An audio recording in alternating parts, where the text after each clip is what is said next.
이 시간 성경 봉독하실 때에 마태복음 24장 29절에서 31절 말씀까지 김효동 장로님 봉독해 드리겠습니다. 다 같이 기립하셔서 하나님의 말씀을 봉독하시겠습니다.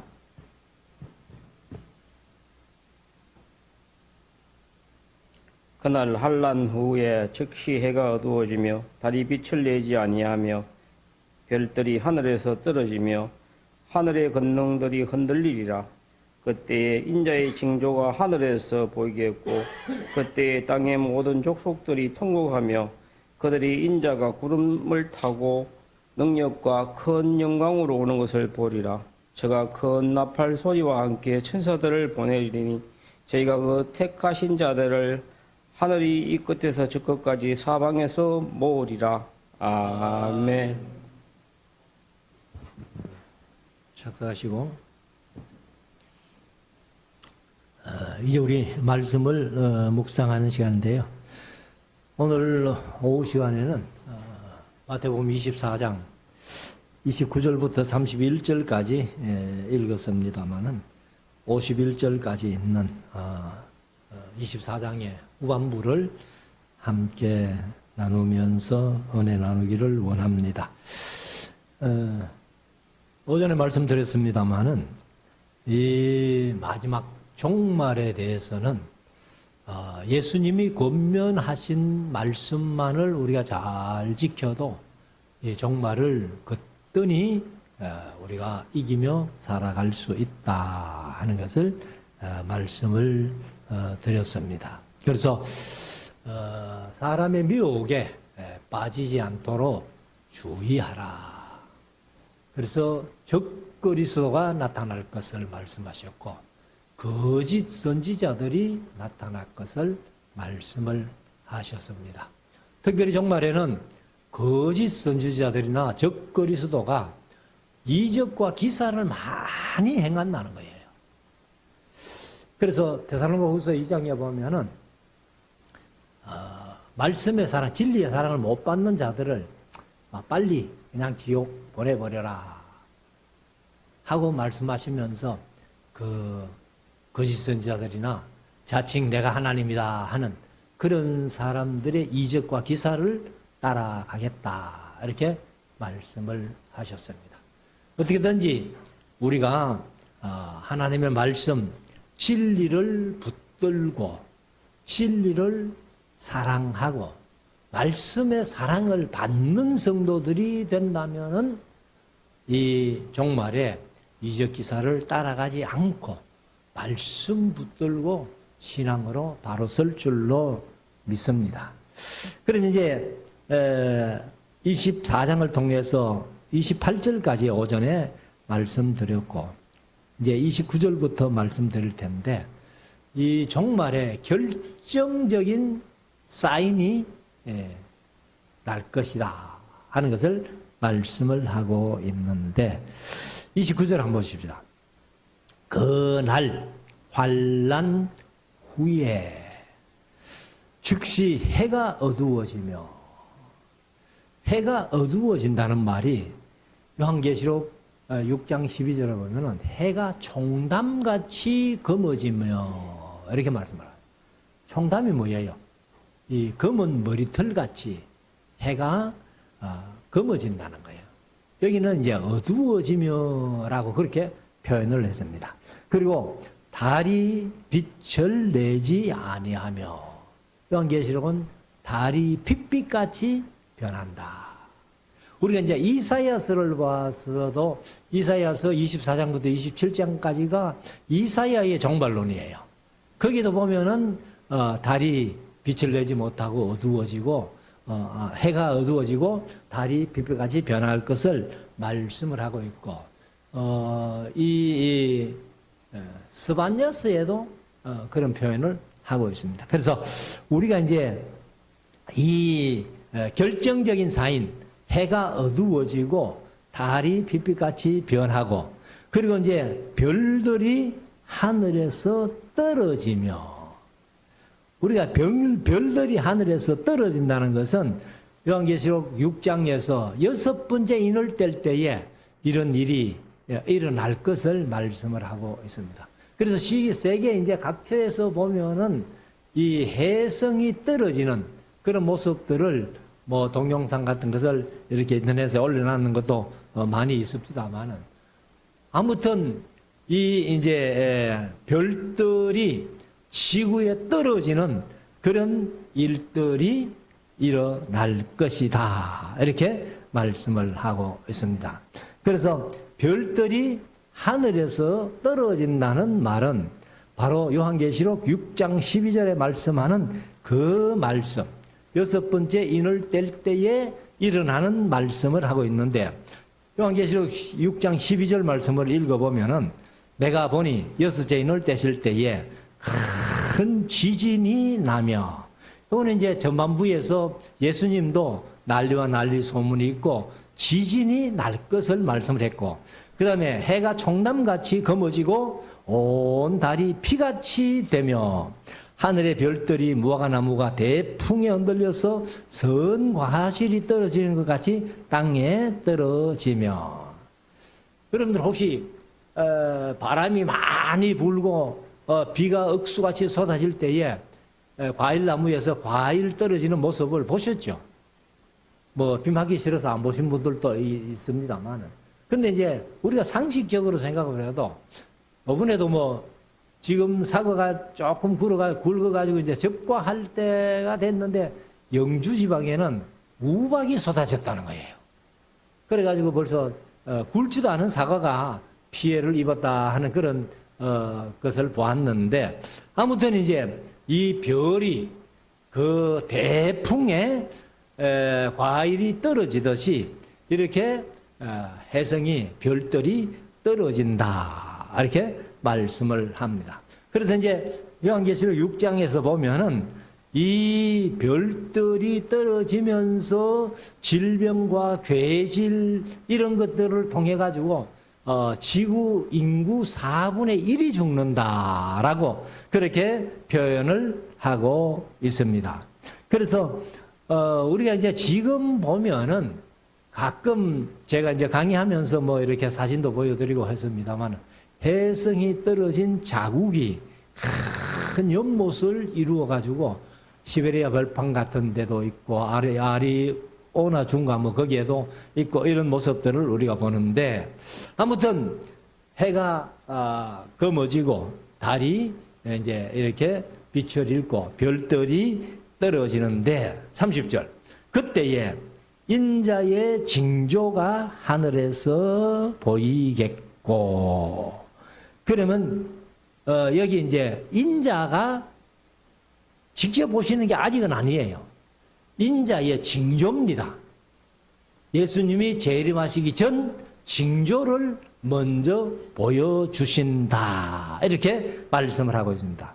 그래서 이제 인자의 징조가 하늘에서 보이겠고, 그때에 땅의 모든 족속들이 통곡하며 그들이 인자가 구름을 타고 능력과 큰 영광으로 오는 것을 보리라. 그러면 예수님께서 오실 때에 이제 많은 사람들이 여기에 보면은 그때에 땅의 모든 족속들이 통곡할 것이다 이렇게 말씀을 하고 있는데, 사도행전 1장 11절에 보면은 예수님께서 성천하시는 모습을 잠깐 소개를 하고 있는데, 이제 우리가 성경대로 하면은 아마 500문도, 고린도전서 15장에서 표현하는 500명의 사람들이 이제 예루살렘에 가면은 예수님이 성천하신 장소를 기념해가지고 조그만한 교회를 하나 지어놨는, 그 교회 안에 이제 요만한 바위가 하나 있는데 그 바위를 밟고 이렇게 성천하셨다 이렇게 이제 얘기를 하는데, 사도행전 1장 11절에 보면 예수님이 성천하시고 난 뒤에 그 천사들이 그 예수님의 모습을 보고 있는 그 사람들에게 말씀하지요. 가로되 갈릴리 사람들아, 어찌하여 서서 하늘을 쳐다보느냐. 너희 가운데서 하늘로 올리우신 이 예수는 하늘로 가심을 본 그대로 오시리라 하였느니라. 하늘로 가실 때에 우리 흔히 표현하는 말로 뭐 타고 가셨어요? 구름 타고 가셨죠. 근데 뭐 예수님이 구름을 타신 건 아니라고 봅니다. 그 구름에 휩싸여 가지고 이렇게 이제 올라가셨는데, 그러면 오실 때에도 그와 똑같이 구름에 휩싸여서 오실 것을 말씀을 하죠. 그래서 그 말씀은 이제 요한계시록 1장 7절에 보면은 볼지어다 구름을 타고 오시리라. 이거는 사도행전 1장 11절에서 말씀하신 그대로, 약속대로, 말씀대로 그렇게 구름 타고 오신다는 거예요. 그런데 각인의 눈이 그를 보겠고, 각인의 눈, 그때에 살아있는 모든 사람들도 지구 반대편에 있지만은 예수님이 우리가 스가랴서에 보면은 어디로 강림하세요? 재림을? 감람산에 재림하십니다. 스가랴서 14장에 보면은 감람산에 재림하시는데, 그런데 우리 한국과 이스라엘이 뭐 거의 지구 반대 방향이라 해도 과언이 아닌데, 그런데 예수님이 재림하시는 모습은 세상 모든 사람들이 다 본다. 그리고 그때의 세상 사람들만 보는 게 아니고, 자, 각인의 눈이 그를 보겠고, 그때는 이제 요 각인은 그때 살아있는 사람, 지구의 어느 처소에 있든지 간에 예수님의 재림 모습을 다 보고, 그리고 그를 찌른 자들도 볼 터이요. 그를 찌른 자가 누굽니까? 로마 병정들, 유대 병정들. 그 사람들이 지금 살아있는 사람이 있어요? 없습니다. 이제 그들이 예수님을 십자가에 못 박아 놓고 옆구리에 창을 찌르고 손에 못을 받고 발에 못을 받고 했던 그 사람들이 뭐 회개하고 돌아왔다면은 낙원에 있겠죠. 그러면 낙원에서도 본다는 얘기예요. 아브라함의 품, 누가복음 16장에 있는 말씀대로 아브라함의 품, 낙원에서도 볼 것이요. 제가 항상 말씀드립니다마는 천국은 아직 아무도 못 갔습니다. 그래서 지금 죽은 사람들이 이제 구원 얻을 자는 다 어디 가가 있어요? 아브라함의 품, 낙원에 가가 있다는 거예요. 그러면 그 낙원에서도 예수님의 재림을 보게 될 것이고, 그 다음에 회개하지 않고 못 돌아온 사람들은 어디 있겠어요? 음부에 있잖아요. 음부도 예수님의 재림하는 모습을 본다는 얘기예요. 그러니까 그때는 죽은 자들이나 세상에 살아있는 자들이나 모두가 다 예수의 재림을 본다는 거예요. 구름 타고 오시는 모습을 보는데, 모든 족속이 그를 인하여 애곡하리니 그러하리라. 아마 불신자들은 아이고 이럴 줄 알았으면 내가 예수 믿을 걸 하면서 이제 통곡하겠죠. 그러면 우리 예수 믿고 구원받은 자들은 왜 눈물을 흘릴까요? 너무 좋아가지고, 너무너무 좋아가지고 그 환난을 통과하면서 엄청난 고통, 그런 환난을 통과하면서 힘들었던 것을 생각할 때에 예수님이 재림하시면 그냥 눈물이 펑펑펑펑 쏟아지면서 그렇게 애곡할 것이다. 이렇게 말씀을 합니다. 자, 31절. 저가 큰 나팔 소리와 함께 천사들을 보내리니. 그러면 나팔도 사람이 부는 나팔이 아니에요. 누가 불어요? 천사가 부는 거예요. 예수님의 재림을 세상에 알리기 위해서 천사들이 나팔을 불면서 이렇게 우리에게 알려준다는 겁니다. 그래서 이 천사들을 보내리니 저희가 그 택하신 자들을 하늘 이 끝에서 저 끝까지 사방에서 모으리라. 누구를? 구원 얻을 자들, 택한 자들을 이 천사들이 와서 지구 어디에 있든지 간에 다 모은다는 거예요. 그러면 우리가 뭐 지구 반대편에 있는 사람들을 어떻게 가겠어요? 걸어오려면 힘들잖아. 그런데 우리가 이제 그런 것도 성경에 보면은 그 에스겔이 바벨론에 잡혀 있을 때에 하나님께서 이 에스겔을 예루살렘에 가가지고 가증한 모습들 에스겔서 8장에 보면 다 보여주잖아요. 아마 그런 식으로 우리 지구에 있는 모든 사람들을, 택하신 자들을 천사들이 모을 것이다, 이렇게 말씀을 하고 있습니다. 그래서 여기 다시 한번 말씀드리지만은 예수님의 재림 나팔은 인간이 부는 게 아니고 누가 불어요? 천사들이 불어요. 천사들. 그런데 이 윌리엄 밀러라는 사람이 예수님이 1843년 3월 21일에 재림한다. 그분이 누군가 하면은 안식교였어요. 안식교인. 그래가지고 성경을 이제 엉터리로 해석했다가 재림이 불발됐습니다. 그래서 43년 3월 21일에 재림한다 했다가 그 다음에 1844년 7월 22일에 또 다시 재림한다 해가지고 우리 한국도 지금 다미 선교 때문에 이런 모습을 한번 봤잖아요. 전부 흰 옷 입고 기도원에 모여가지고 예수님 재림하면 들림 받겠다고 그렇게 했는데 아무도 들림 못 받았고 예수님 재림도 안 하셨단 말이에요. 그러니까 우리가 그런데 미혹되지 말라는 거예요. 그래서 어떤 미국의 어떤 사람이 큰 건물 앞에서 이 나팔을 예수님 재림하면은 뭐 나팔 분다 하니까 막 나팔을 한번 신나게 불었는 모양이라. 그러니까 예수님 재림하는 나팔 소리라고 막 사람들이 몰려 나와가지고 밟혀 죽고 난리를 지겠다는 거예요. 여러분들 재림하시는 예수님이 재림하시는 모습을 우리 믿는 자들이 그 재림을 맞이하는데 밟혀 죽을 목숨이라면은 어떻게 했어요? 말도 안 되죠. 그래서 사람이 나팔 부는 게 아니고 하나님의 나팔, 우리가 168장 찬송도 부르습니다. 하나님의 나팔 소리 천지 진동하는.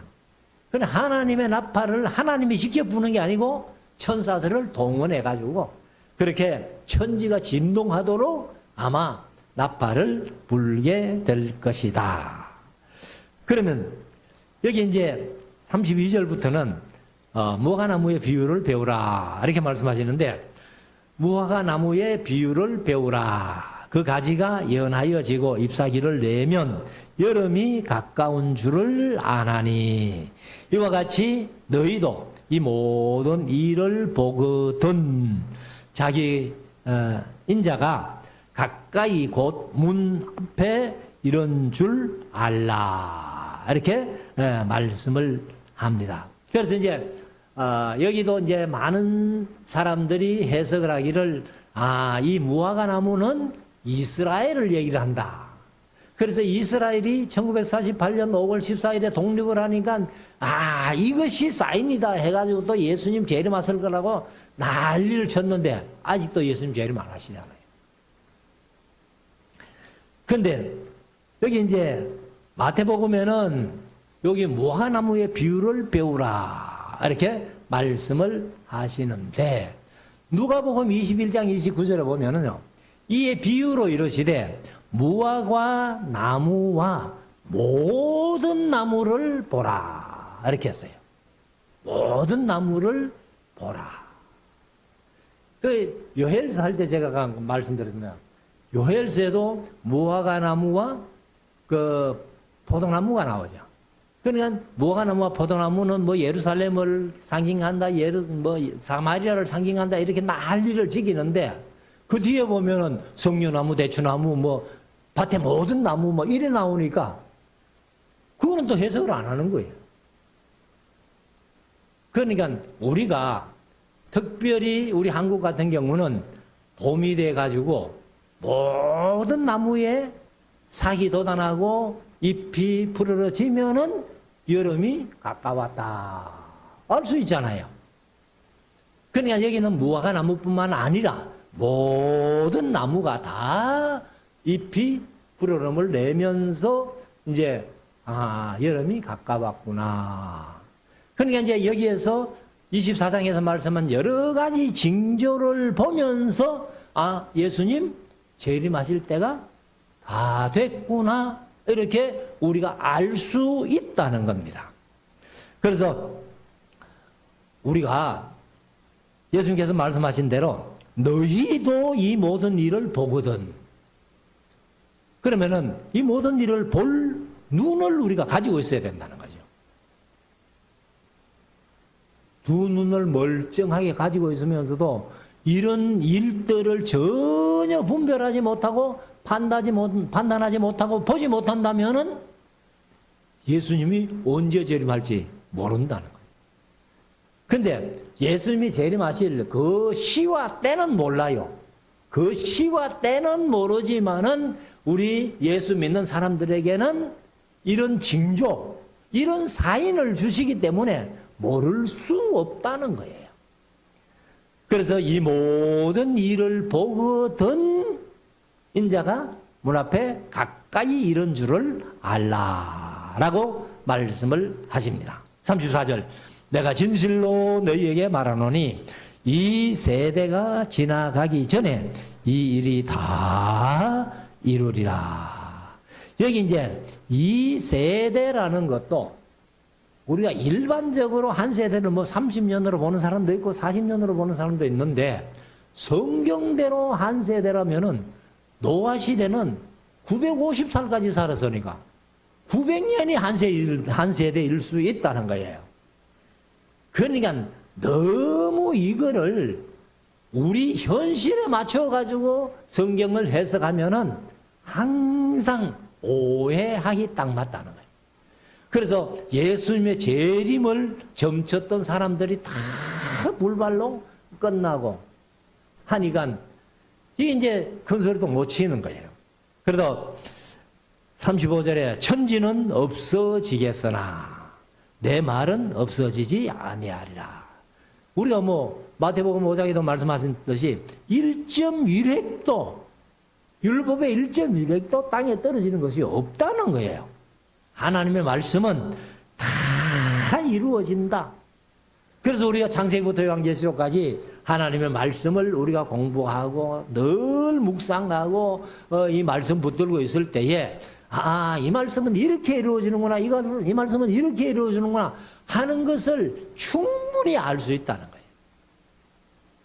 자, 36절. 그러나 그 날과 그 때는 아무도 모르나니 하늘의 천사들도 모르고 천사들도 아들도 모르고 오직 아버지만 아시느니라.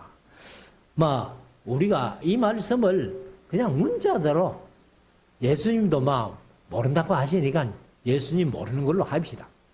근데 우리가 또 이거를 삼위일체 하나님이시니까 성부, 성자, 성령은 한 하나님이시다. 그러면 예수님이 모를 리가 있나? 하고 또 따지는 사람들이 있어요. 그런데 예수님이 하나님이시니까 알 수도 있겠지만은 여기에서는 아들도 모른다 했으니까 일단 하나님만 아시고 예수님은 모르는 걸로 이렇게 해도 구원받는데 전혀 지장이 없습니다. 그걸 예수님이 알까 모를까. 제가 어느 특강에 한번 이렇게 들어보니까 이 문제를 따지는데 얼마나 따지는지 그 실컷 따져도 잘 모르겠더라고. 그러니까 예수님이 말씀하신 대로 천사도 모르고 나도 모른다 했으니까 그냥 아버지만 아시는 걸로 이렇게 하면 되겠어요. 자, 37절. 노아의 때와 같이 인자의 임함도 그러하리라. 홍수 전에 노아 홍수지요.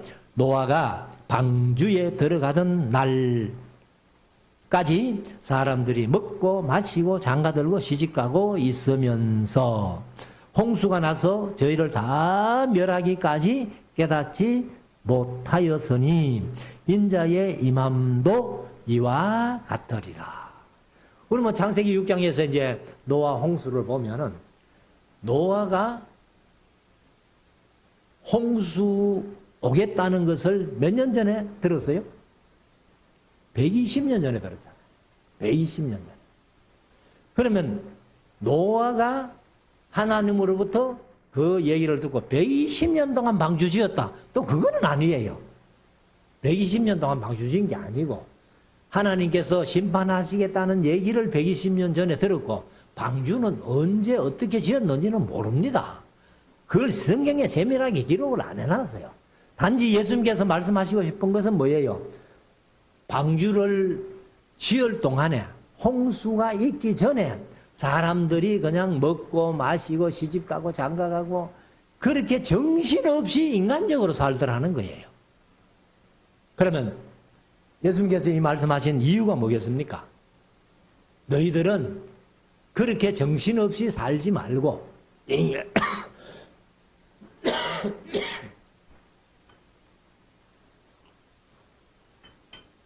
인간적으로 살지 말고 좀 준비하면서 살아라 그 말이죠. 예수님이 재림하실 것을 염두에 두고 예수님의 재림을 생각하면서 준비하면서 살아라. 그러면 사실 이제 우리가 여기 40절부터 보면은 예수님이 재림 때에도 그냥 흰옷 입고 재림 맞을 준비해라 그런 게 아니에요. 여기도 보면은 자 그때의 40절 두 사람이 밭에 있음에 밭에 뭐 하러 갔겠어요? 일하러 갔겠죠. 그런데 한 사람은 데려감을 당하고 한 사람은 버려둠을 당했다. 똑같이 일하다가 한 사람은 데려감을 당하고 한 사람은 버려둠을 당하고 또 41절에 두 여자가 매를 갈고 있음에 개성은 맷돌질을 하고 있다 이렇게 이제 얘기를 했는데 요즘은 맷돌이 없잖아요. 이제 성경이 번역될 때는 이제 우리나라도 맷돌을 많이 쓸 때니까 그래서 맷돌을 이제 혼자 이렇게 돌리기가 힘드니까 마주 보면서 두 사람이 이렇게 하는데 마주 보고 두 사람이 한 맷돌 잡고 돌리다가 한 사람은 데려감을 당하고 한 사람은 버려둠을 당했다. 이것도 역시 평상시대로 그냥 일하다가 떨림받고 버려둠 당하는 그런 모습을 얘기를 하고 있고요. 그 다음에 42절에 그러므로 깨어 있어라. 어느 날에 너희 주가 임할는지 너희가 알지 못함이니라. 너희도 아는 바니 만일 집 주인이 도저히 어느 경점에 개혁개정은 어느 시각에 이렇게 했는데 올 줄을 알았다면 깨어있어 그 집을 둘지 못하게 하였으리라. 그러니까 이제 우리에게 깨어있으라는 말은 뭐냐면은 잠자지 마라 그 말이 아니에요. 육신적으로는 자야지요. 육신적으로는 잘 때는 자야 우리가 이제 건강도 유지하는데 제가 아래 그 필리핀에서 클락이라는 비행장인데 거기에서 밤 1시 뭐 몇 분에 비행기를 타고 부산 와가지고 집에 오니까 뭐 8시 몇 분이에요. 근데 비행기를 타고 잠을 못 자니까 지금도 지금 헤매고 있습니다. 그런데 그냥 그렇게 잠자지 말란 얘기가 아니고 믿음으로 깨어 있으라는 거예요. 믿음으로. 그래서 여기 이제 집 주인이 도저히 어느 시각에 올 줄 알았다면은 그 시각을 딱 대비해 가지고 집을 뚫지 못하게 하였으리라. 이렇게 얘기를 하고 있는데 44절 이러므로 너희도 예비하고 있어라.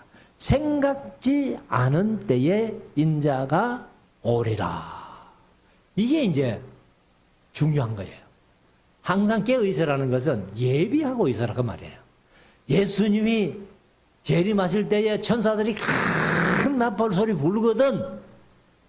예수님 재림하는구나 하고 예수님을 맞이하면 되지. 근데 우리가 뭐 흰옷 입고 한 곳에 모여가지고 찬송 부르면서 예수님을 맞이한다. 그건 아니라는 거예요. 밭에 가서 일하다가도 하나는 데려감을 당하고 하나는 버려둠을 당하고 또 같이 집에서 맷돌을 갈다가도 하나는 데려감을 당하고 하나는 버리고픔을 당하는, 그러니까 우리가 예수님 재림 언제 할지도 모르지만은 재림이라고 그냥 모든 가정이나 직장이나 다 치워버리고 예수님 맞을 준비한다. 그거는 잘못된 신앙입니다. 내일 예수님이 설령 오신다 해도 우리는 오늘을 그냥 살아가면 되는 겁니다.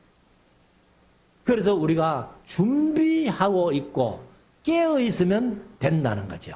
그래서 이제 결론적인 교훈인데 45절, 충성되고 시에 있는 종이 되어 주인에게 집 사람들을 맡아 때를 따라 양식을 나눠줄 자가 누군요? 주인이 올 때에 그 종에 이렇게 하는 것을 보면 그 종이 복이 있으리로다. 그러면 여기에서 이 때를 따라 양식을 나눠주는 그 종이 지금으로 하면은 누구겠어요? 바로 목회자라는 거예요. 목회자. 그러니까 하나님의 말씀 66권을 성도들에게 바르게 가르쳐서 잘 준비하고 깨어있도록 이렇게 성도들을 보살피는 것이 목회자라. 그러면은 아마 하나님께서 충성된 종으로 인정을 해 주신다는 거예요. 그래서 제가 마태복음 5장에 보면은 하나님의 말씀을 창세부터 계시록까지 쭉 다 가르치는 그런 목회자가 하나님 앞에 칭찬 듣고 상급받는 얘기를 하고 있습니다. 절대로 하나님은 교회의 크기나 신도 수의 많고 적음을 보시지 않을 것이다. 그래서 하나님의 말씀을 잘 때를 따라 나눠주는 그 종이 하나님 앞에 칭찬 듣는 종이다. 그래서 주인이 올 때에 그 종에 이렇게 하는 것을 보면 그 종이 복이 있으리로다.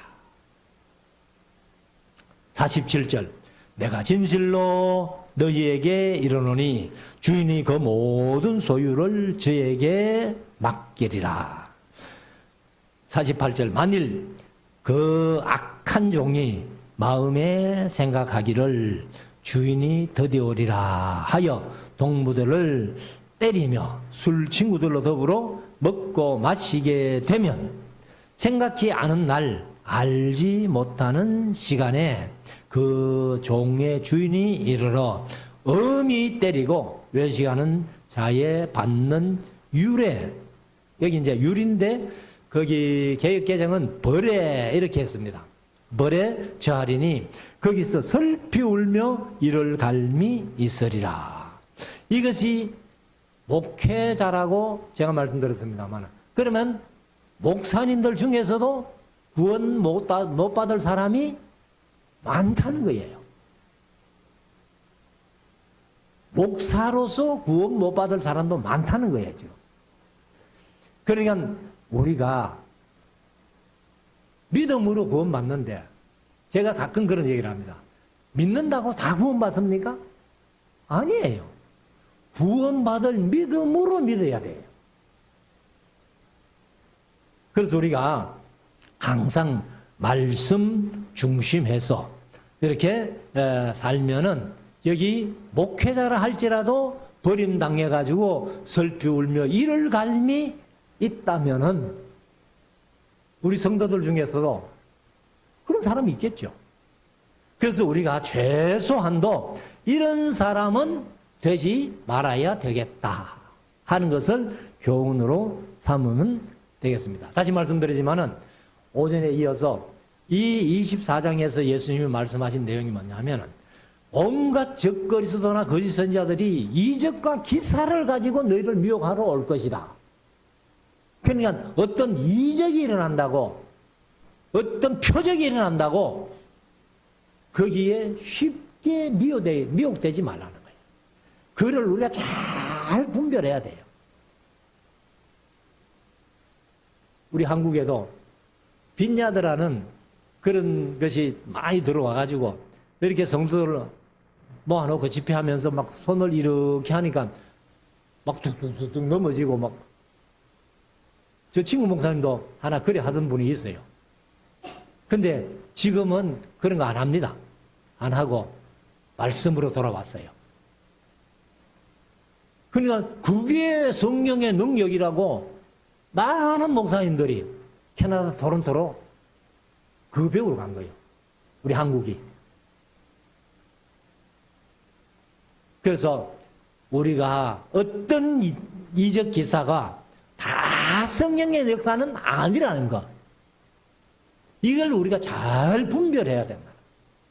그래서 이 종말에 대한 교훈 중에서 가장 예수님이 경계하는 것이 사람의 미혹을 받지 않도록 주의해라 하시는 말씀을 마음속에 새기고, 우리가 이제 이 종말에 일어날 사건들은 요한계시록에 가면 다 있어요.